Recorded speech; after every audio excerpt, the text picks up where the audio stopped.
Hi guys, we're going to continue on with 1-1 solving problem 10. So each term in the sequence above can be written using the first term and repeated addition of the common difference. For example, the first term is 5, the second term is 5 plus 3, and the third term can be expressed as 5 plus 3 plus 3, or 5 plus 2 times 3. Similarly, the terms in the sequence of next eruption times can also be written using repeated addition of the common difference. Alright, so we are comparing these two. So 5 plus 3 plus 3, and 5 plus 2 times 3, and we know that those two give us an equal answer. Alright, so write the approximate waiting time for the next eruption after eruptions lasting 4 and 5 minutes using repeated addition of the common difference. Okay, so 4 minutes. I know I start with 46 for minute 1, and then I'm going to add 12 for each additional minute. So 2, 3, and 4. So I can also write this as 46 plus 3 times 12. And both of those equations will give me the same answer. So then I can do the same thing for 5 minutes. I'm going to have 46 plus 12 plus 12 plus 12 and 1 additional for 5. And then I know that that equals 46 plus 4 because I have 4 12s here times 12. And those are going to give me the same answer. So those are equal to each other. All right, for B. So now we're going to let n represent the number of minutes an eruption lasts. Write an expression using the variable n that could be used to determine the waiting time until the next eruption. So we're using n as our variable.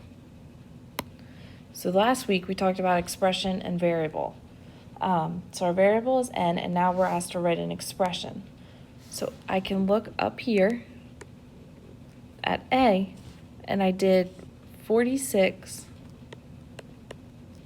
plus 12, and then I have 3 and 4 here. So what I notice is 3 and 4. So 3 is 1 less than the 4 minutes, and 4 is 1 less than 5. So I'm going to have to make this n, which is the minutes, subtract 1. And we subtract that 1 because we started at 46. So that allows us to add that 46 for 1 minute. So that is my expression. Now, if I wanted to test my expression, I would evaluate it and put in a number for n, and then I could reference back to my graph or my table. So now in C, we're going to do that for number 2.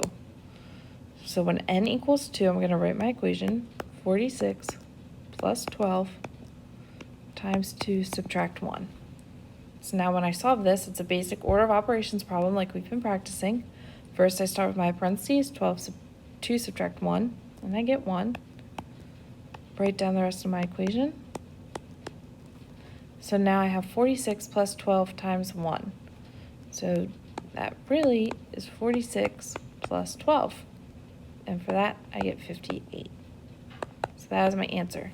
So if I wanted to go and check my answer, I can scroll back up here to my table. Let me see.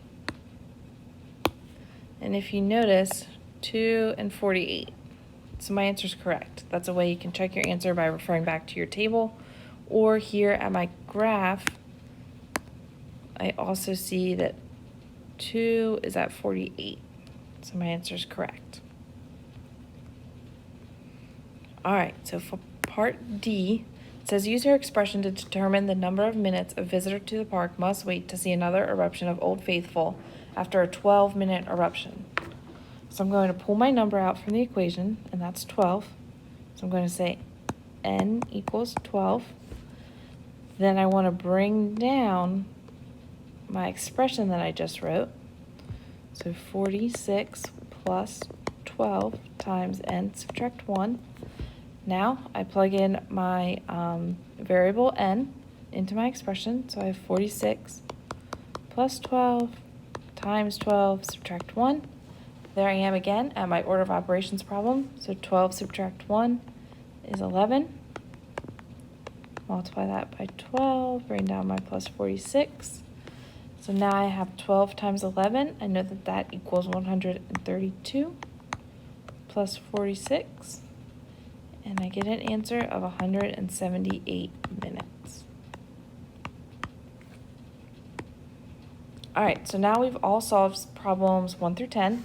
And moving on, you're going to do the check your understanding and the lesson 1-1 practice, both of which are assignments in Schoology.